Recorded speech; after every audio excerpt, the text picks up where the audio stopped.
दोस्तों, हर इंसान के जीवन में कोई ना कोई उतार चढ़ाव आता है, जिसकी वजह से वह अपने जीवन में सही रूप से खुद का मार्गदर्शन कर पाता है। आप ऐसा भी कह सकते हैं कि इन उतार चढ़ाव की वजह से ही इंसान खुद के व्यक्तित्व में एक अलग ही निखार ला सकता है। हर इंसान का समय अलग अलग होता है, जब वो खुद को एक नई दिशा और दशा दे पाता है और साथ ही खुद के अंदर एक ठहराव भी पैदा कर लेता है। हमारा जीवन हमेशा एक जैसा नहीं होता, कभी तो सुख और कभी दुख भी बराबर मात्रा में होते हैं। जब भी कोई अच्छा कार्य करने जाते हैं तो आपको निश्चित रूप से एक संकेत मिलता है, लेकिन कई बार ऐसा होता है कि हम उन संकेतों को समझ नहीं पाते। भगवान श्री कृष्ण कहते हैं, जब भी मनुष्य कोई अच्छा कर्म करता है तो उसे उसका अच्छा फल ही मिलता है। कई बार मनुष्य को अच्छे कर्म का फल तुरंत ही मिल जाता है, तो कभी इसमें कई साल भी लग जाते हैं, लेकिन उसके द्वारा किया गया कोई भी अच्छा कर्म विफल नहीं होता है। इसलिए जब भी मनुष्य के जीवन में अच्छा समय आने वाला होता है तो उसे उसकी अनुभूति पहले ही हो जाती है। ईश्वर द्वारा मनुष्य को कुछ ऐसे संकेत मिलते हैं जिनसे मनुष्य को अब समझ जाना चाहिए कि उसका बुरा वक्त समाप्त होने वाला है। तो चलिए जान लेते हैं उन संकेतों के बारे में जो मनुष्य को अच्छा वक्त आने से पहले मिलते हैं। पर उससे पहले अगर आपने चैनल को सब्सक्राइब नहीं किया है तो इसे सब्सक्राइब कर लीजिए, साथ ही वीडियो को लाइक करना ना भूले।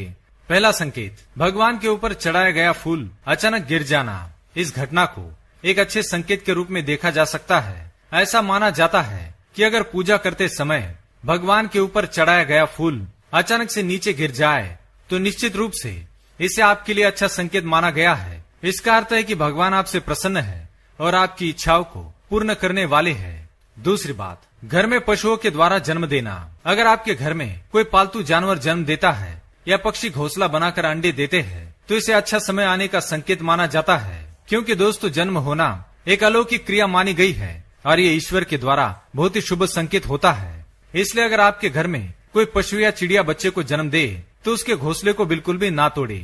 तीसरी बात, आंखों का फड़कना। अगर लगातार सुबह के समय आपकी आंखें फड़क रही है तो ये संकेत है कि आपका अच्छा समय शुरू होने वाला है। आपके द्वारा किए गए किसी अच्छे कर्म का आपको फल मिलने वाला है और आपको किसी कार्य में सफलता मिलने वाली है। चौथा संकेत, ब्रह्म मुहूर्त पर नींद खुलना। कई बार ऐसा होता है कि गहरी नींद होने के बावजूद सुबह सुबह नींद खुल जाती है, लेकिन हम इस तरफ ध्यान नहीं देते और फिर से सो जाते हैं। इस तरह से अचानक ब्रह्म मुहूर्त पर नींद खुलना एक अच्छे समय का संकेत माना गया है और ऐसा भी कहा जाता है कि ब्रह्म मुहूर्त के समय भगवान की कृपा दृष्टि आपके ऊपर होती है। इसलिए सुबह नींद खुलने के बाद कोई भी गलत काम ना करे, केवल ईश्वर की भक्ति करे। पांचवी बात, मन का प्रसन्न होना। कभी कभी जब हम सुबह सोकर उठते हैं तब ये गौर करते हैं कि हम अपने आप ही खुश नजर आ रहे हैं। आपका मन अचानक ही प्रसन्न हो उठा है। जब आप कमरे में लगे हुए आईने को देखते हैं तो अपने आप को देखकर आप और भी प्रसन्नचित और प्रफुल्लित महसूस करते हैं, तो यह आपके जीवन में आने वाले अच्छे समय का संकेत माना जाता है। छठी बात, सुबह हंसता हुआ बच्चा दिखना। जब भी आप अपने किसी काम के लिए घर से बाहर निकले हैं और आपको अचानक रास्ते में कोई छोटा बच्चा या कोई छोटी लड़की हंसती हुई दिखाई दे तो इसका ये मतलब है कि आपका दिन शुभ जाने वाला है और आप जिस काम के लिए निकले हैं उस कार्य में आपको सफलता मिलेगी। सातवां संकेत, सफेद गाय के बच्चे का अपनी माँ का दूध पीना। अगर आपने रास्ते में किसी सफेद गाय के बच्चे को अपनी माँ का दूध पीते देख लिया हो तो इसका अर्थ है कि आपकी कोई मनोकामना पूर्ण होने वाली है। ये कामधेनु माता द्वारा दिया गया संकेत है। कामधेनु माता मनुष्य की इच्छाओं की पूर्ति करने वाली है। इसलिए अगर आपको ऐसा दृश्य दिख जाए तो आप बहुत ही भाग्यशाली है और आपकी कोई बड़ी मनोकामना अवश्य पूर्ण होगी। आठवां संकेत, अचानक पैसों का खर्चा कम होना। आप हर महीने जितने पैसे खर्च कर लेते हैं, अगर उनसे कम पैसे खर्च हो रहे हैं तो यह भी आपके लिए अच्छा संकेत है। माँ लक्ष्मी आपके किसी अच्छे कार्य से प्रसन्न है और अब वो आपको छोड़कर जाना नहीं चाहती। इसलिए अब आपके जीवन में माँ लक्ष्मी हमेशा के लिए बनी रहेगी और आपको अक्षय धन की प्राप्ति होगी। नवी बात, प्रसाद में चढ़ाया हुआ नारियल खराब निकलना। जब भी हम मंदिर की पूजा करने जाते हैं या घर में ही पूजा करते हैं तो आपने देखा होगा कि चढ़ा हुआ नारियल कई बार खराब निकलता है। इसे भी एक अच्छा संकेत माना जाता है और माना जाता है कि भगवान आपकी कोई इच्छा पूर्ण करने वाले हैं। 10वीं बात, बंदर का आपके घर से कोई सामान उठाकर ले जाना। अक्सर बंदर ऐसी जगह पर जाते हैं जहाँ पर घने पेड़ होते हैं, उनके माध्यम से वे अपनी भूख मिटाते हैं। लेकिन अगर बंदर आपके घर पर आकर कोई वस्तु चुरा कर ले जाते हैं तो इसे शुभ संकेत माना गया है। यह आपके जीवन में आने वाले संकटों की समाप्ति का संकेत है और अब आपके जीवन में कोई परेशानी नहीं आएगी। तो दोस्तों, ये थे वो 10 संकेत जो मनुष्य के जीवन में अच्छा समय आने से पहले मिलते हैं। आपको किस प्रकार के संकेत मिलते हैं हमें कमेंट में अवश्य बताएं। वीडियो पसंद आए तो लाइक करें, चैनल को सब्सक्राइब करें और कमेंट में जय श्री कृष्ण लिखना ना भूलें। धन्यवाद।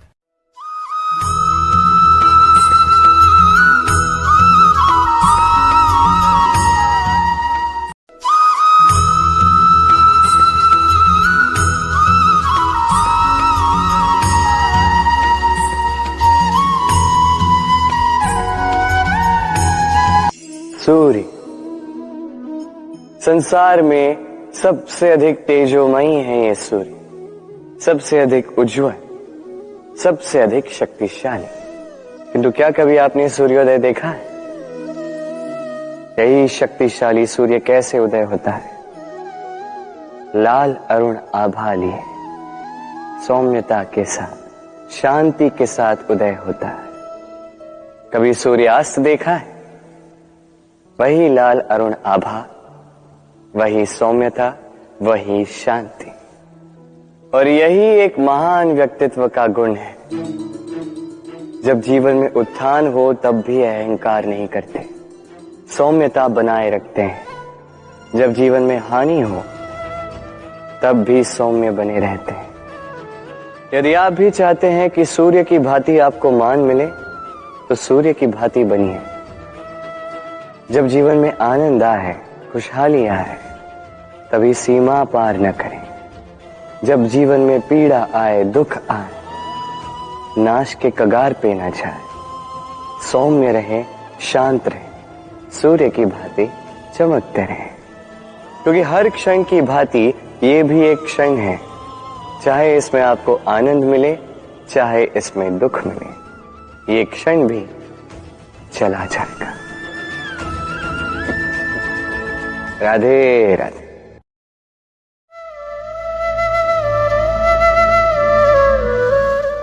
दोस्तों, हर इंसान के जीवन में कोई ना कोई उतार चढ़ाव आता है, जिसकी वजह से वह अपने जीवन में सही रूप से खुद का मार्गदर्शन कर पाता है। आप ऐसा भी कह सकते हैं कि इन उतार चढ़ाव की वजह से ही इंसान खुद के व्यक्तित्व में एक अलग ही निखार ला सकता है। हर इंसान का समय अलग अलग होता है जब वो खुद को एक नई दिशा और दशा दे पाता है और साथ ही खुद के अंदर एक ठहराव भी पैदा कर लेता है। हमारा जीवन हमेशा एक जैसा नहीं होता। कभी तो सुख और कभी दुख भी बराबर मात्रा में होते हैं। जब भी कोई अच्छा कार्य करने जाते हैं तो आपको निश्चित रूप से एक संकेत मिलता है, लेकिन कई बार ऐसा होता है कि हम उन संकेतों को समझ नहीं पाते। भगवान श्री कृष्ण कहते हैं, जब भी मनुष्य कोई अच्छा कर्म करता है तो उसे उसका अच्छा फल ही मिलता है। कई बार मनुष्य को अच्छे कर्म का फल तुरंत ही मिल जाता है, तो कभी इसमें कई साल भी लग जाते हैं। लेकिन उसके द्वारा किया गया कोई भी अच्छा कर्म विफल नहीं होता है। इसलिए जब भी मनुष्य के जीवन में अच्छा समय आने वाला होता है तो उसे उसकी अनुभूति पहले ही हो जाती है। ईश्वर द्वारा मनुष्य को कुछ ऐसे संकेत मिलते हैं जिनसे मनुष्य को अब समझ जाना चाहिए कि उसका बुरा वक्त समाप्त होने वाला है। तो चलिए जान लेते हैं उन संकेतों के बारे में जो मनुष्य को अच्छा वक्त आने से पहले मिलते हैं। पर उससे पहले अगर आपने चैनल को सब्सक्राइब नहीं किया है तो इसे सब्सक्राइब कर लीजिए। साथ ही वीडियो को लाइक करना ना भूलें। पहला संकेत, भगवान के ऊपर चढ़ाया गया फूल अचानक गिर जाना। इस घटना को एक अच्छे संकेत के रूप में देखा जा सकता है। ऐसा माना जाता है कि अगर पूजा करते समय भगवान के ऊपर चढ़ाया गया फूल अचानक से नीचे गिर जाए तो निश्चित रूप से इसे आपके लिए अच्छा संकेत माना गया है। इसका अर्थ है कि भगवान आपसे प्रसन्न है और आपकी इच्छाओं को पूर्ण करने वाले हैं। दूसरी बात, घर में पशुओं के द्वारा जन्म देना। अगर आपके घर में कोई पालतू जानवर जन्म देता है या पक्षी घोंसला बनाकर अंडे देते हैं तो इसे अच्छा समय आने का संकेत माना जाता है। क्योंकि दोस्तों, जन्म होना एक अलौकिक क्रिया मानी गई है और ये ईश्वर के द्वारा बहुत ही शुभ संकेत होता है। इसलिए अगर आपके घर में कोई पशु या चिड़िया बच्चे को जन्म दे तो उसके घोंसले को बिल्कुल भी ना तोड़े। तीसरी बात, आंखों का फड़कना। अगर लगातार सुबह के समय आपकी आंखें फड़क रही है तो ये संकेत है कि आपका अच्छा समय शुरू होने वाला है। आपके द्वारा किए गए किसी अच्छे कर्म का आपको फल मिलने वाला है और आपको किसी कार्य में सफलता मिलने वाली है। चौथा संकेत, ब्रह्म मुहूर्त पर नींद खुलना। कई बार ऐसा होता है कि गहरी नींद होने के बावजूद सुबह सुबह नींद खुल जाती है, लेकिन हम इस तरफ ध्यान नहीं देते और फिर से सो जाते हैं। इस तरह से अचानक ब्रह्म मुहूर्त पर नींद खुलना एक अच्छे समय का संकेत माना गया है और ऐसा भी कहा जाता है कि ब्रह्म मुहूर्त के समय भगवान की कृपा दृष्टि आपके ऊपर होती है। इसलिए सुबह नींद खुलने के बाद कोई भी गलत काम ना करे, केवल ईश्वर की भक्ति करे। पांचवी बात, मन का प्रसन्न होना। कभी कभी जब हम सुबह सोकर उठते हैं तब ये गौर करते हैं कि हम अपने आप ही खुश नजर आ रहे हैं। आपका मन अचानक ही प्रसन्न हो उठा है। जब आप कमरे में लगे हुए आईने को देखते हैं तो अपने आप को देखकर आप और भी प्रसन्नचित और प्रफुल्लित महसूस करते हैं, तो यह आपके जीवन में आने वाले अच्छे समय का संकेत माना जाता है। छठी बात, सुबह हंसता हुआ बच्चा दिखना। जब भी आप अपने किसी काम के लिए घर से बाहर निकले हैं और आपको अचानक रास्ते में कोई छोटा बच्चा या कोई छोटी लड़की हंसती हुई दिखाई दे, तो इसका ये मतलब है कि आपका दिन शुभ जाने वाला है और आप जिस काम के लिए निकले हैं उस कार्य में आपको सफलता मिलेगी। सातवां संकेत, सफेद गाय के बच्चे का अपनी माँ का दूध पीना। अगर आपने रास्ते में किसी सफेद गाय के बच्चे को अपनी माँ का दूध पीते देख लिया हो, तो इसका अर्थ है कि आपकी कोई मनोकामना पूर्ण होने वाली है। ये कामधेनु माता द्वारा दिया गया संकेत है। कामधेनु माता मनुष्य की इच्छाओं की पूर्ति करने वाली है। इसलिए अगर आपको ऐसा दृश्य दिख जाए तो आप बहुत ही भाग्यशाली है और आपकी कोई बड़ी मनोकामना अवश्य पूर्ण होगी। आठवां संकेत, अचानक पैसों का खर्चा कम होना। आप हर महीने जितने पैसे खर्च कर लेते हैं, अगर उनसे कम पैसे खर्च हो रहे हैं तो यह भी आपके लिए अच्छा संकेत है। माँ लक्ष्मी आपके किसी अच्छे कार्य से प्रसन्न है और अब वो आपको छोड़कर जाना नहीं चाहती। इसलिए अब आपके जीवन में माँ लक्ष्मी हमेशा के लिए बनी रहेगी और आपको अक्षय धन की प्राप्ति होगी। नवी बात, प्रसाद में चढ़ाया हुआ नारियल खराब निकलना। जब भी हम मंदिर की पूजा करने जाते हैं या घर में ही पूजा करते हैं तो आपने देखा होगा कि चढ़ा हुआ नारियल कई बार खराब निकलता है। इसे भी एक अच्छा संकेत माना जाता है और माना जाता है कि भगवान आपकी कोई इच्छा पूर्ण करने वाले हैं। 10वीं बात, बंदर का आपके घर से कोई सामान उठाकर ले जाना। अक्सर बंदर ऐसी जगह पर जाते हैं जहाँ पर घने पेड़ होते हैं। उनके माध्यम से वे अपनी भूख मिटाते हैं। लेकिन अगर बंदर आपके घर पर आकर कोई वस्तु चुरा कर ले जाते हैं तो इसे शुभ संकेत माना गया है। यह आपके जीवन में आने वाले संकटों की समाप्ति का संकेत है और अब आपके जीवन में कोई परेशानी नहीं आएगी।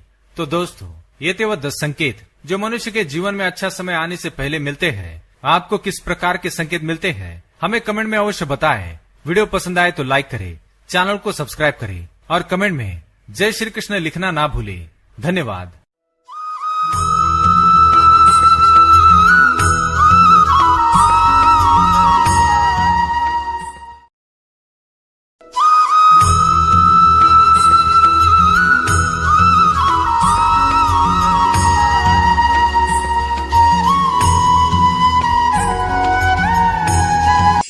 आइए आज हम बात करते हैं भाषा के विषय में। ये भाषा कितनी अद्भुत शक्ति है, किंतु कभी कभी हम इस विवाद में फंस जाते हैं कि कौन सी भाषा अधिक श्रेष्ठ है। कभी कभी इस समस्या में फंस जाते हैं जब सामने वाले की भाषा भिन्न, हमारी भिन्न, न हम उनकी बात समझ पाते हैं न वो हमारी। चलो उचित है, किंतु कोई मुझे इस बात का स्पष्टीकरण दे दे।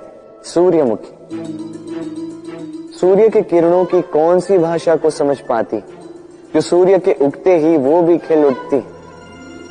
चकोर, चकोर के पास ऐसी कौन सी इंद्री है जो वो चंद्रमा की शीतलता को समझ पाता? गैयाओं ने ऐसा कौन सा संगीत सीखा है जो मेरी बांसुरी की धुन सुनकर स्वयं चल के आती? ये सब, ये समस्त संसार, ये ब्रह्मा केवल एक ही भाषा समझता है, प्रेम की भाषा। ना कोई शब्द, ना कोई वाक्य, बस भाव। ये प्रेम की भाषा संसार में सबसे बड़ी भाषा है, जिसे आप स्वयं भी समझ सकते हैं, दूसरों को भी समझा सकते हैं। राधे। सूर्य संसार में सबसे अधिक तेजोमयी है। ये सूर्य सबसे अधिक उज्जवल, सबसे अधिक शक्तिशाली। किंतु क्या कभी आपने सूर्योदय देखा है? यही शक्तिशाली सूर्य कैसे उदय होता है? लाल अरुण आभा लिए सौम्यता के साथ, शांति के साथ उदय होता है। कभी सूर्यास्त देखा है? वही लाल अरुण आभा, वही सौम्यता, वही शांति। और यही एक महान व्यक्तित्व का गुण है। जब जीवन में उत्थान हो तब भी अहंकार नहीं करते, सौम्यता बनाए रखते हैं। जब जीवन में हानि हो तब भी सौम्य बने रहते हैं। यदि आप भी चाहते हैं कि सूर्य की भांति आपको मान मिले तो सूर्य की भांति बनिए। जब जीवन में आनंद आए, खुशहाली आए, तभी सीमा पार न करें। जब जीवन में पीड़ा आए, दुख आए, नाश के कगार पे न जाए। सौम्य रहे, शांत रहे, सूर्य की भांति चमकते रहे।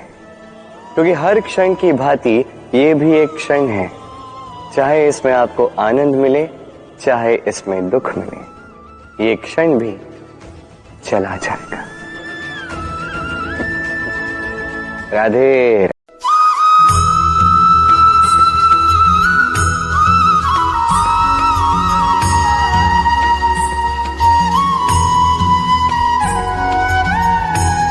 हम सब के जीवन में कभी न कभी पत्थरों का योग होता ही है। ये संसार हम पर कभी न कभी पत्थर बरसाता ही है। कभी हमें बुरा समझकर, कभी हमें असफल मानकर, कभी हमें बुद्धिहीन मानकर। कारण बहुत सारे हैं, किंतु इन पत्थरों से हमें चोट खानी है या नहीं, ये हमारे हाथ में है। या तो आप इन पत्थरों से चोट खाकर आंसुओं में डूबे रह सकते हैं, या यदि आप चाहें तो इन पत्थरों से सेतु बनाकर समस्या का सागर पार कर सकते हैं। निर्णय आपका है। ये पत्थर प्रतीक है हमारी निंदा का, हमारी आलोचना का। जो इस आलोचना को नकारात्मक ले गया वो केवल कष्ट ही पाएगा, और जिसने इस आलोचना को विकास का आधार बना लिया वो सफलता के शिखर चढ़ेगा। इसलिए स्मरण रखिएगा, आलोचना आपका शत्रु नहीं, आपका सबसे बड़ा मित्र है। राधे राधे।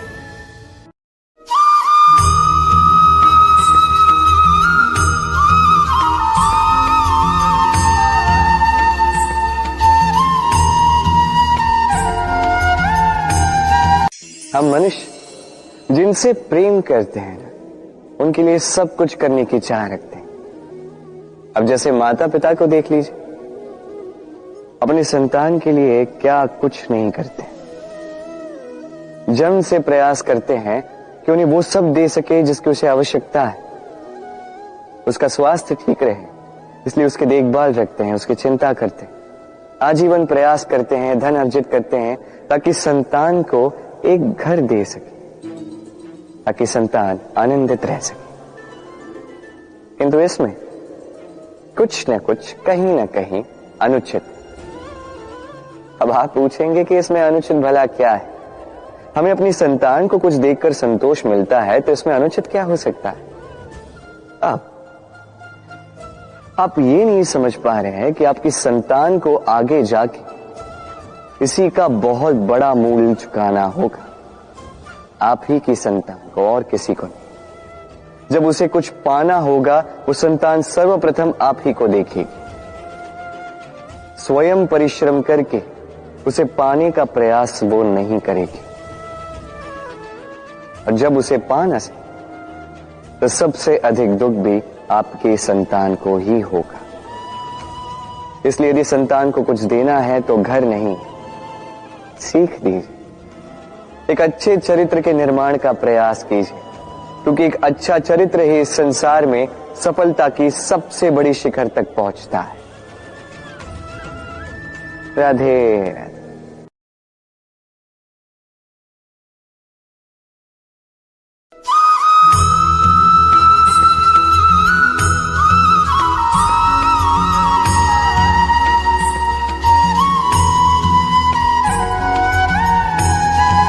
सूर्य संसार में सबसे अधिक तेजोमयी है। ये सूर्य सबसे अधिक उज्जवल, सबसे अधिक शक्तिशाली। किंतु क्या कभी आपने सूर्योदय देखा है? यही शक्तिशाली सूर्य कैसे उदय होता है, लाल अरुण आभा लिए सौम्यता के साथ, शांति के साथ उदय होता है। कभी सूर्यास्त देखा है? वही लाल अरुण आभा, वही सौम्यता, वही शांति। और यही एक महान व्यक्तित्व का गुण है। जब जीवन में उत्थान हो तब भी अहंकार नहीं करते, सौम्यता बनाए रखते हैं। जब जीवन में हानि हो तब भी सौम्य बने रहते हैं। यदि आप भी चाहते हैं कि सूर्य की भांति आपको मान मिले तो सूर्य की भांति बनिए। जब जीवन में आनंद आए, खुशहाली आए, तभी सीमा पार न करें। जब जीवन में पीड़ा आए, दुख आए, नाश के कगार पे न जाए। सौम्य रहे, शांत रहे, सूर्य की भांति चमकते रहे। क्योंकि हर क्षण की भांति ये भी एक क्षण है, चाहे इसमें आपको आनंद मिले, चाहे इसमें दुख मिले, ये क्षण भी चला जाएगा। राधे राधे।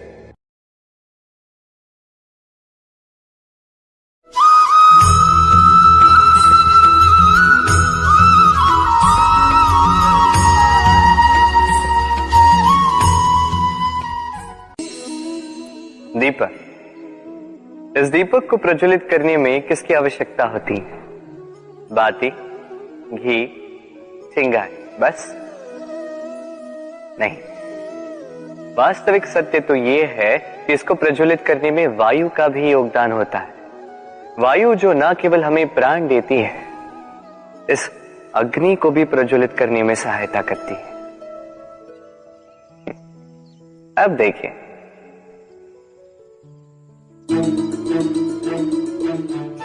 देखा, जिस वायु ने इस अग्नि को प्रज्वलित किया उसी ने इसे बुझा दिया। बस उस वायु की गति तनिक अधिक थी, है ना? अर्थात प्रत्येक भाव का, हर वेग की एक सीमा होती है जिसे लांघना नहीं चाहिए। उस सीमा को सदैव स्मरण रखना चाहिए। अब कभी कभी जिनसे हम प्रेम करते हैं, उनकी सहायता करते करते करते करते हम उन्हें दुर्बल बना देते हैं। ये कभी नहीं होना चाहिए। जिनसे आप प्रेम करते हैं उनकी इतनी ही सहायता कीजिए कि वो उनके लिए प्रेरणा बन सके, अन्यथा ये सहायता नहीं होगी, ये उनके लिए शस्त्र बन जाएगा। राधे राधे। इस संसार में सबसे बड़ा पाप क्या है? कोई कहेगा असत्य, कोई कहेगा छल, तो कोई कहेगा लालच। नहीं, संसार में सबसे बड़ा पाप है नारी का असम्मान, नारी का मान भंग करना। क्योंकि ये अपराध केवल नारी के शरीर को ही नहीं, उसके मन और उसके आत्मा पर भी प्रहार करती है। फिर प्रश्न ये उठते हैं कि जिसने भी ये अपराध किया है उसे दंड क्या दिया जाए? फिर कोई कहता है शारीरिक पीड़ा, कोई कहता है मृत्यु दंड। किंतु इस अपराध का दंड निश्चित करने से पूर्व क्या ये जानना महत्वपूर्ण नहीं है कि अपराधी है कौन? अब आप कहेंगे कि सरल सी बात है, वही पुरुष जिसने स्त्री का मान भंग किया। किंतु क्या ये पूर्णतः सत्य है? क्या स्वयं के अपमान के लिए, स्वयं के सम्मान को खोने के लिए कभी कभी नारी स्वयं उत्तरदायी नहीं हो सकती? सोच के देखिए, सम्मान खोने से बचने के लिए पहले सम्मान की सीमा पर दृष्टि रखना आवश्यक है। रावण सीता का हरण इसलिए कर पाया क्योंकि सीता ने भोलेपन के कारण रावण का उस सीमा को लांघना सरल कर दी। किंतु अशोक वाटिका में उसी सीता को रावण स्पर्श तक नहीं कर पाया, क्योंकि उसने रावण और उसके मध्य में तिनके की एक छोटी सी दीवार बना दी थी। जीवन में ना कहना सीखें। यदि कोई आपके सम्मान की सीमा को पार करने का प्रयास करे तो उसे वही रोकना सीखें। आपके ऊपर उठे पहले हाथ को, पहले कटाक्ष को वही रोक देना सीखे। फिर किसी पुरुष में साहस नहीं कि वो पुनः आपका अपमान करने का प्रयास भी कर सके, क्योंकि नारी जननी आराध्य है। तो स्वयं को निर्बल मानकर आप अपराधी ना बने। राधे राधे।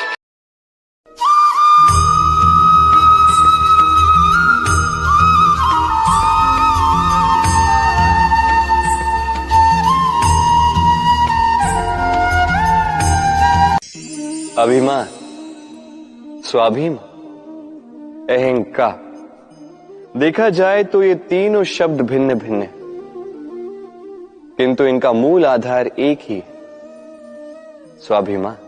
अब यदि बात की जाए आपके देह, आपके संस्कृति की, आपके संबंधों की, तो अभिमान होना श्रेष्ठ। यदि बात की जाए आपके व्यक्तित्व की, आपके आदर्शों की, आपके विचारों की, तो स्वाभिमान होना एक गुण।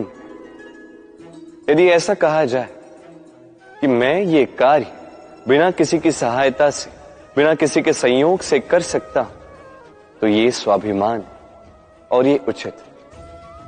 यदि ऐसा कहा जाए कि मैंने ये कार्य बिना किसी की सहायता से या बिना किसी के संयोग से कर लिया, तो ये अभिमान, ये भी उचित है। किंतु ये कार्य केवल और केवल मैं कर सकता हूं और कोई नहीं, ये अहंकार। तो इन शब्दों को और भावों को समझने का प्रयास कीजिए, जीवन जीने का एक नया मार्ग मिल जाएगा। राधे राधे।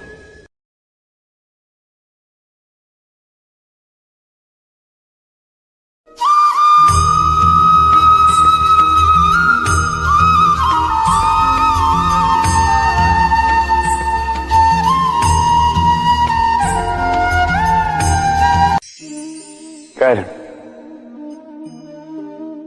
मनुष्य सदैव कर्म करता है और इन्हीं कर्मों के कारण उसे मान, पद, धन, प्रतिष्ठा मिलती है।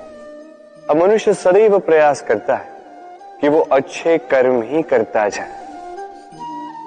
आपको बता दो कि अच्छे कर्म करना ही आवश्यक नहीं, उससे अधिक आवश्यक है इन बुरे कर्मों को समझना और इनसे दूर रहना। कारण, अब जब भी कोई उचित कर्म करते हैं, कोई अच्छा कर्म करते हैं, कोई स्मरण नहीं रखता, क्योंकि संसार में बात कुछ ऐसी है, आप एक अनुचित कर्म कीजिए और वो सभी को स्मरण रहता है। ये बुरे कर्म काजल की कोठरी की भांति होते हैं। अब कितना भी प्रयास कर लो, बच बच के भीतर निकल जाने का ये कालिक कहीं न कहीं लग ही जाती है। इसलिए जीवन में आप अच्छे कर्म अवश्य करें, किंतु उससे अधिक महत्वपूर्ण है इन बुरे कर्मों से दूरी बनाए रखना। ये अवश्य कीजिए। राधे राधे।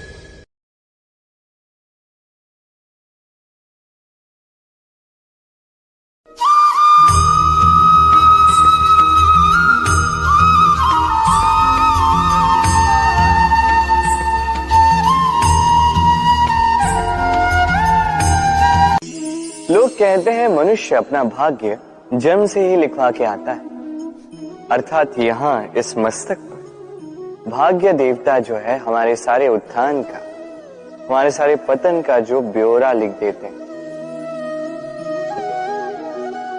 मस्तक पर ही क्यों, पांव में क्यों? यदि पांव में लिखा जाए तो हम उसे पढ़ सकते, मस्तक पे लिखा जाए तो हम नहीं, बाकी सब उसे पढ़ सकते। अब ये जो ललाट है, इस पर वही प्रतिबिंबित होता है जो इसके भीतर मस्तिष्क में, और मस्तिष्क में होती है हमारी सोच। तो इस सोच का सकारात्मक होना अति आवश्यक है। इसमें विकास के लिए स्थान है, इसमें सबको साथ लेकर चलने का भाव रखिए और विश्वास कीजिए, आपके मस्तिष्क की ये सोच सफलता बनकर आपके मस्तक पर आ ही जाएगी, क्योंकि आपकी सोच ही सच बनकर आपके जीवन में आती है। राधे राधे।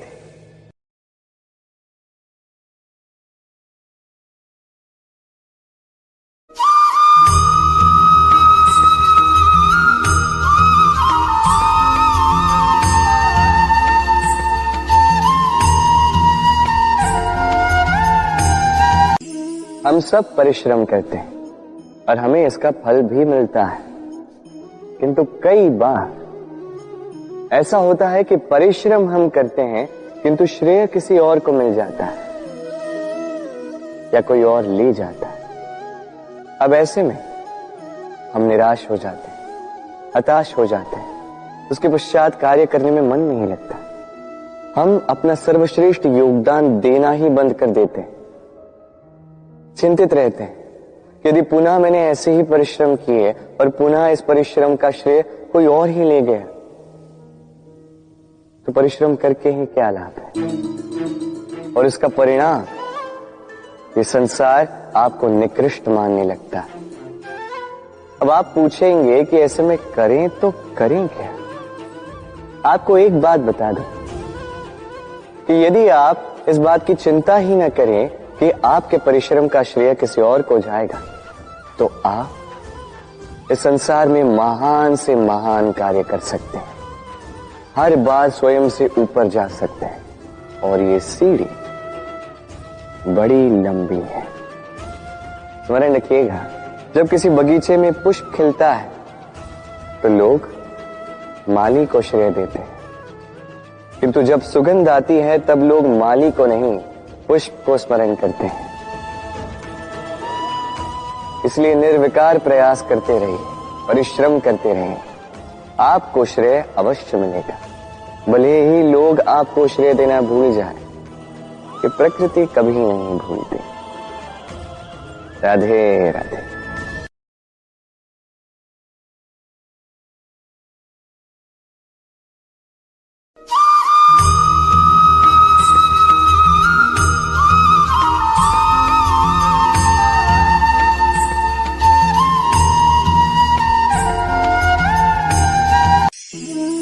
मनुष्य जन्म लेता है और जन्म लेते ही उसकी जीवन यात्रा प्रारंभ हो जाती। फिर वो परिश्रम करता है, संघर्ष करता है और उसे उसका फल भी मिलता है। वो अपने संसाधन स्वयं खड़े करता है और उसके जीवन में तब तक कोई भय नहीं आता जब तक वो कुछ पा न ले। एक बार उसने कुछ पा लिया, उसके पश्चात उसे खो देने का भय ये मन में जन्म लेता है। फिर वो भाग्य, ज्योतिष, प्रारब्ध इन्हें देखने पर विवश हो जाता है।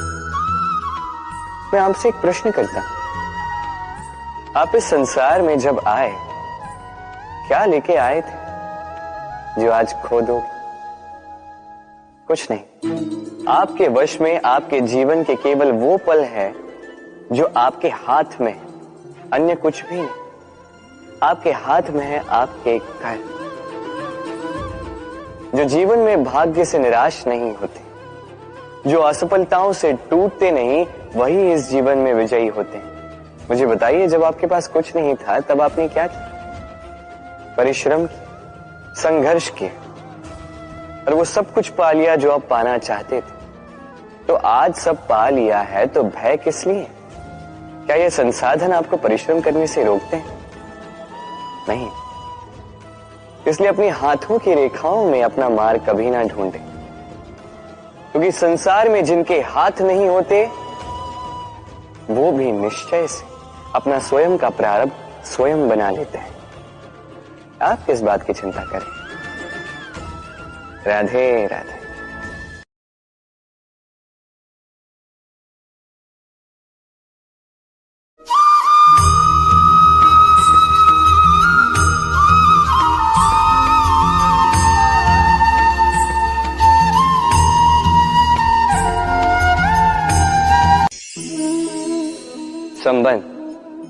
ये संबंध चाहे मित्रता का हो चाहे हो प्रेम, इसका आधार है हृदय। अब इस हृदय की बात को बाहर निकालने के लिए आवश्यकता होती है शब्दों की। अब हम एक भूल कई बार कर जाते हैं। ये शब्द चाहे मीठे हो चाहे कड़वे, इस पर ही हम संबंध को तोलने लगते हैं, किसी को संबंध समझने लगते हैं, और यही हमारी सबसे बड़ी भूल होती है। स्मरण रखिए, ये संबंध केवल और केवल हृदय से निभाए जाने चाहिए। जो शब्दों से निभाए जाए वो संबंध नहीं, और उसमें रोष केवल और केवल शब्दों में होना चाहिए, हृदय में नहीं। तो शब्दों से नहीं, मन से, हृदय से प्रेम कीजिए, इसे निभाइए, और मेरे साथ कहिए, राधे राधे।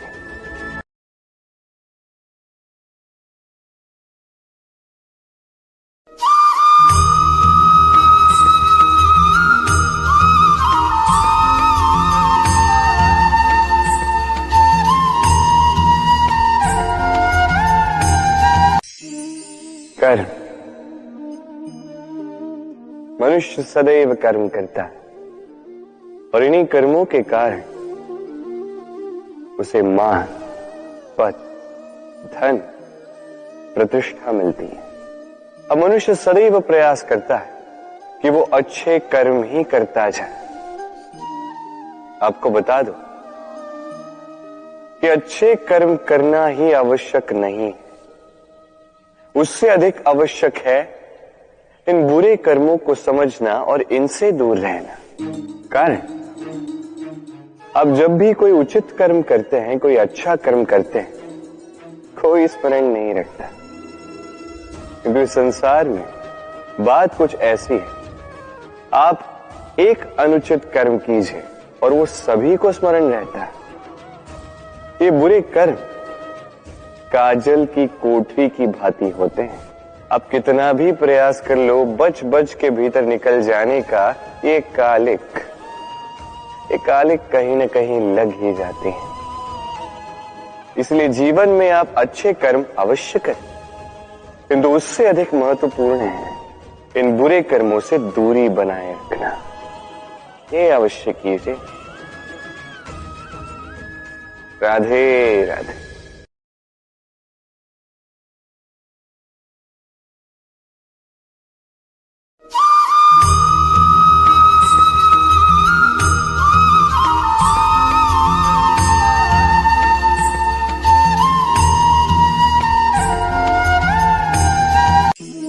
संसार का सबसे बड़ा रोग कौन सा है? कोई कहेगा भूख, कोई कहेगा बुढ़ापा, कोई कहेगा ज्वर आदि इत्यादि। हम सदैव प्रयास करते हैं कि इन रोगों से हम दूर ही रहें। समय समय पर हम चिकित्सक से मिलते हैं, हर संभव प्रयास करते हैं कि ये रोग हमारे आसपास भी ना भटके। किंतु संसार का ये सबसे बड़ा रोग सदैव हमारे साथ ही रहता है, और इस रोग का नाम है भय।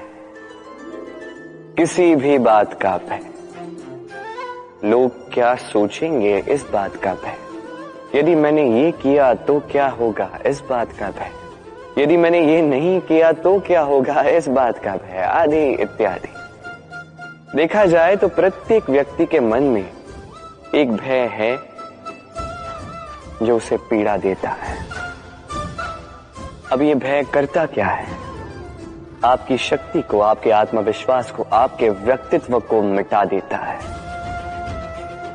स्मरण रखिएगा, यदि आप अपना भाग्य स्वयं बनाना चाहते हैं तो सर्वप्रथम भय मुक्त हो जाइए। आप स्वयं देखिए कैसी विचित्र सी बात है, जो अब तक हुआ नहीं है उसको लेके हम इतना भयभीत होते हैं कि वर्तमान में स्वयं को पीड़ा देते हैं। इसीलिए जो अब तक हुआ नहीं है उसकी चिंता मत कीजिए। हाँ, जो हो चुका उसकी समीक्षा अवश्य करें, उससे सीखें अवश्य और जीवन में आगे बढ़ें। अभी के लिए निर्भय होकर मेरे साथ प्रेम से कहें, राधे राधे।